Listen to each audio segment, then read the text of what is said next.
I've been trying to reach round 100 with no kills in zombies for almost 2 years. In my first video on this, I was able to reach round 50, which I thought was a crazy accomplishment at that time. In that video, I had also set a light goal that eventually I would come back to try and get further. Well, you guys reached that light goal, so I did this again last year, and I'll be honest, I felt kind of bad about that because once again, I only was able to reach round 52. But I say no more to that because today we are going to change that and I want to make some history. I am still in the middle of trying to complete the world's first Master Prestige with no kills challenge, and I thought it would be a massive flex if we were able to add a round 100 with no kills to the achievement list. 32,000 zombies stand in between us and glory today, but I can't kill any of them. Let's fucking do this, baby. I've got a plan and all I need to do now is execute it properly. Leave a like if you enjoy seeing me do dumb stuff like this for your entertainment. But for those uninitiated, this challenge is basically only possible on Black Ops 3 with the use of gobblegums, and because I have essentially unlimited of them, it's not that much of an issue. But we can't just do this on any map though. I need a map where there are no mid-round bosses to avoid like the Margor from Shadows of Evil, and I also need to either have no special rounds, or if they do occur, then they need to be somewhat easy or can be killed with traps.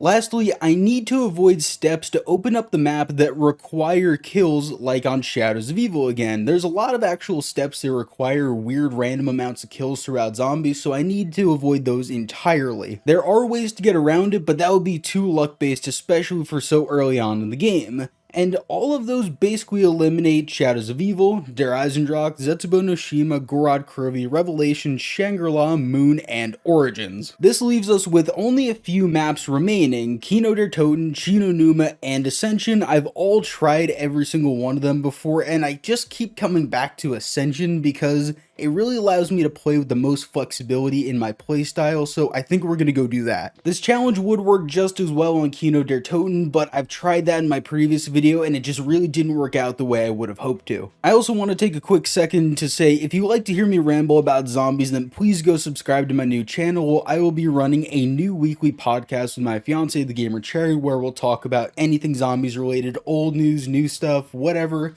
We'll talk about YouTube, gaming, all sorts of other topics. It's just going to be a really fun time. Link in the description. Please go check it out if you do like hearing me talk about dumb shit and want to support me. Since my last video, I've also made some much needed changes to my Gobblegum loadout, and I went with Dead of Nuclear Winter for nukes, shopping free to easily cycle for better Gobblegums on later rounds, near-death experience as a failsafe, raindrops for extra perks, points, and nukes, and lastly round robin to easily skip around once in a while. For those wondering, I actually can't run I'm Feeling Lucky because it actually crashes your game on PC in higher rounds for some reason, and Flavor Hexed has too much of a chance to give me bad Gobblegums that I don't want, or it could just kill zombies by accident. This is basically the best setup that you could run. Near-death experience could be swapped out, but I think that is really good, especially if we get so far into the game and I really don't want to take it down. But you guys have probably been watching the early game footage for quite a while now, and as you could tell, early on in this game, I always needed Gobblegums to get through rounds because the spawn room spinning centrifuge isn't super consistent, where sometimes it'll activate once every 30 seconds, and then sometimes it'll take 10 minutes. I've quite literally sat there for 10 minutes before without it activating. I don't really know why or what's going on with it. So Gobblegums are mostly consistent, and it's nearly impossible for me to get 2 or 3 useless ones in a row, and if it does happen, then I can always just open up doors after round 10. Also, huge shout out to Raindrops because somehow I got the absolute Chad perk setup of Speed Cola, Stamina, and Juggernog all in a row. What a fucking streak. Oh, this also may be a good chance for me to explain that I really don't want Widow's Wine at all in this entire game, but especially early on because its grenade effect can kill zombies up until round 20. Even if it activates and you just get cornered by zombies, it's still bad because I can't kill my way out of the corners, so obviously Widow's Wine bad, and I will be avoiding grabbing the Raindrops perks from now on in the game. Moving a little bit forward though, on round 24 I finally got pushed out of the spawn room because 2 zombies were left in the round, and I refused to spend 20,000 points on a second Gobblegum. A single Gobblegum also wasn't getting me through rounds very well anymore if it wasn't a round robin, which means it's trap time, baby. There are only a couple of fire traps on Ascension, but they're actually really useful and lead to semi-open areas to hoard up even more zombies. Once the first wave runs through, the next spawns on my side, and when I'm absolutely certain more zombies didn't spawn on the original side, I jump back through the fire and kill a second horde of zombies for only 2,000 points. Sorry, actually, I mean 1,000 points, but this seems easy enough actually, but later on in the game, when spawns really start to pick up, this is going to get really difficult, I promise you. And at the same time, this is also where the game will begin to drastically slow down, because right now we've actually been playing at a really fast pace. Round 35 in an hour and 10 minutes-ish is pretty good for a casual playthrough, but without spoiling anything, we have a lot of game left to play here, fellas. About 2,000 zombies out of the way so far by round 35, and 30,000 left to go. I also just realized that I haven't discussed my strategy for monkey rounds on here, so let's do that really quickly. This is much easier than you would think because all of the monkeys for the entire round can be spawned at once, so all I need to do is wait maybe 20 seconds and wait for a perk to start flashing and then just use a nuke. It really is as easy as that usually, but if you don't have a nuke, then it can get kinda hectic because round robins also won't activate. At that point, you basically need to wait for the monkeys to take all the available perks so that they will chase after me and then run them through a fire trap. This isn't horrible by any means, but it is definitely inconvenient to buy Quick Revive again, and especially when you've only got 3 of them throughout the game. The Ascension Wonder Fizz also can't give Quick Revives for some reason. I don't really know why, that just seems kind of stupid, but it is what it is. And my Gobblegum loadout is already coming in handy because on round 47, when I took my first down, I had near-death experience on me at the time, which negated all of the Quick Revive taking completely. And something you may also have noticed is that we just reached round 50 and there's still a lot of video left to go, and that's because I'm just that fucking good, baby. Maybe I didn't emphasize this enough earlier, but after I made my previous videos, a few world record players actually took up this challenge, and they actually really struggled a bit later on in the game on high rounds. Trying to play zombies without being able to defend yourself at all is much more difficult than anyone really expects, especially on a map like Ascension where it's typically so easy and you've always got the Thunder Gun to get you out of corners. Typically you just don't play like you have no way of getting out of situations, and it's a really strange feeling honestly, but it does kind of show you that this is a really difficult challenge if even guys with that skill level are struggling just like I am. Anyway, so let's fast forward a little bit to where I have the RK5, and that may come as a shock to some of you, but there's a good reason for it, and that's because on, let's say, round 53, there are 276 zombies on that round, and as I discussed earlier, I can run 2 full hordes of 24 zombies through a trap. And that's if absolutely nothing goes wrong, and some quick math tells us that I would need to spend about 6,000 points on traps just to make it through that one round.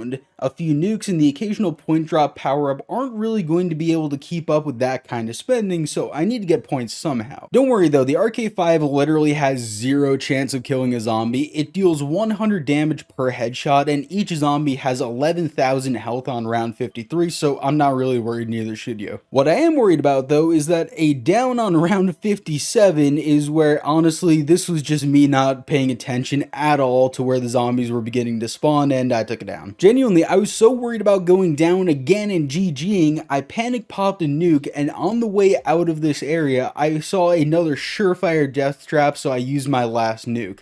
My big brain stonks were out of control here. Even though I did make it out, it does kind of suck because I finally had to open the Juggernaut door too, which it just stinks because I always feel cool having it closed for as long as possible. It's always just a little bit of a flex. And because of that, it also means that the monkeys took my quick revives so many times, and with this fresh down, the machine is no longer there. I'm going to need to have to get quick revive back with only raindrops or random perks. A 1 in 7 chance isn't terrible, but let's just try not to die first. Once we reach round 59 and successfully not died, I got a raindrops, which gives me mule kick, which is the most useless thing since men having nipples. The second perk was double tap, which is actually kind of a good thing because it gives the RK5 more bullet penetration, so more points, but still not quick revive. I also had this cool sequence where I finished round 59, used a round robin on round 60, got another one on round 61, and finally round 62 was a monkey round with me getting speed cola for my troubles. So basically, we went through 3 rounds in about a minute, and I was so hyped up about this when playing because man, those rounds are getting long as fuck.